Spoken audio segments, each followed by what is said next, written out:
Iran, Israel ও আমেরিকার যুদ্ধে middle ইস্টের রাজনৈতিক পরিস্থিতি এখন বেশ সংকটজনক। গ্যাস এবং অয়েল রিজার্ভে আক্রমণের পর এবার শুরু হয়েছে পাওয়ার প্ল্যান্ট হিট করার খেলা। প্রভাব পড়ছে ভারতের ওপরেও। স্ট্রেট অফ হরমুজ বন্ধ হওয়ার কারণে চাপে পড়েছে ভারতের তেল আমদানি, দাম কমছে রুপির, ডলারের নিরিখে রেকর্ড পতন হয়েছে ভারতীয় কারেন্সির। এমন একটা অবস্থায় যখন সারা বিশ্বের মানুষের ঘুম উড়ে গেছে, তারই মাঝে সোশ্যাল মিডিয়ায় নজর কেড়েছে এই দেশের বেশ কিছু প্রাচীন হিন্দু মন্দির। হ্যাঁ, ঠিকই শুনলেন, ইরানের মতো একটা কট্টর শিয়া মুসলিম দেশেও রয়েছে বেশ কিছু হিন্দু মন্দির, যা আজও যুদ্ধের আগুনের মাঝেও টিকে রয়েছে।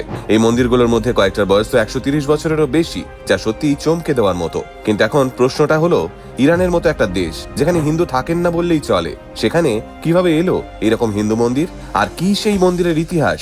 তাহলে চলুন আজকের ভিডিওতে আমরা জেনে নিই ইরানের এই মন্দিরের ব্যাপারেই বিস্তারিত।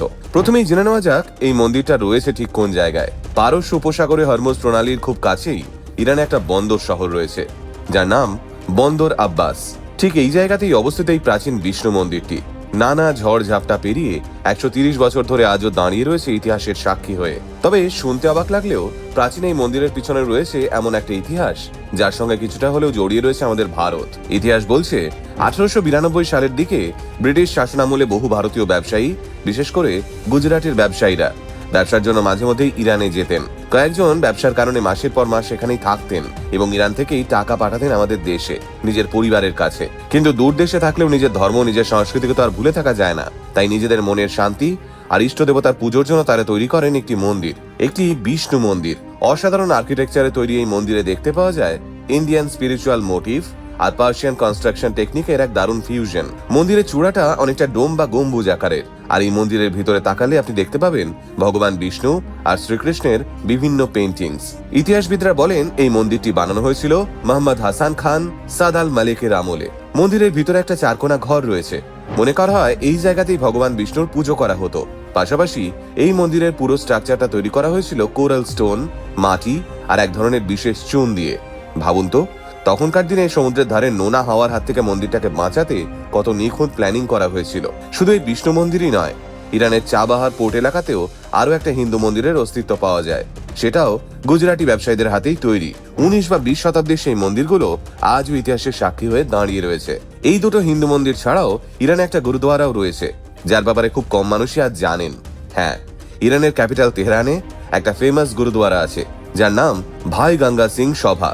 1966 সালে তৈরি হয় এই গুরুদ্বারাটিকে স্থানীয়রা ভালোবেসে মসজিদে হিন্দান বলে ডাকেন। এখানে প্রতি শুক্রবার লঙ্গরের আয়োজন করা হয়, যেখানে জাতি ধর্ম নির্বিশেষে সবাই খাবার পায়। এমনকি আমাদের প্রধানমন্ত্রী নরেন্দ্র মোদীও যখন ইরান ভিজিট করেছিলেন, তখন তিনিও এই গুরুদ্বারাতে গিয়েছিলেন। শিখদের সংখ্যা সেখানে খুব কম হলেও এই গুরুদ্বারাটি আজও দুই দেশের কালচারাল কানেকশনের একটা বড় সিম্বল। কিন্তু প্রশ্ন হলো, আজকের এই ভয়াবহ যুদ্ধের পরিস্থিতিতে এই হেরিটেজ সাইটগুলোর ভবিষ্যৎ কি?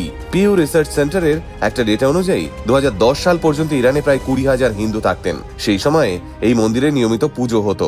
কিন্তু এখন ইরানে হিন্দুর সংখ্যা আগের তুলনায় অনেক কমেছে, ফলে বন্ধ হয়েছে মন্দিরের পুজো। যুদ্ধের কারণে ইরান আজ চাপে পড়েছে। আমেরিকার মিসাইলের কারণে ইরানের সাধারণ মানুষের পাশাপাশি সমস্যায় পড়েছে ইরানের এইসব ঐতিহাসিক নিদর্শনগুলো। তবে এই সব কিছুর মাঝে একটা পজিটিভ দিক হলো, ইরান সরকার গত কয়েক বছর ধরে এই বিষ্ণু মন্দিরটিকে একটি ন্যাশনাল হেরিটেজ হিসেবে ট্রিট করেছে। বর্তমানে সেখানে পুজো না হলেও টুরিস্ট আর ইতিহাসবিদদের জন্য এটা একটা বড় অ্যাট্রাকশন। আপনারা কি জানতেন ইরানের এই হিন্দু মন্দিরের কথা?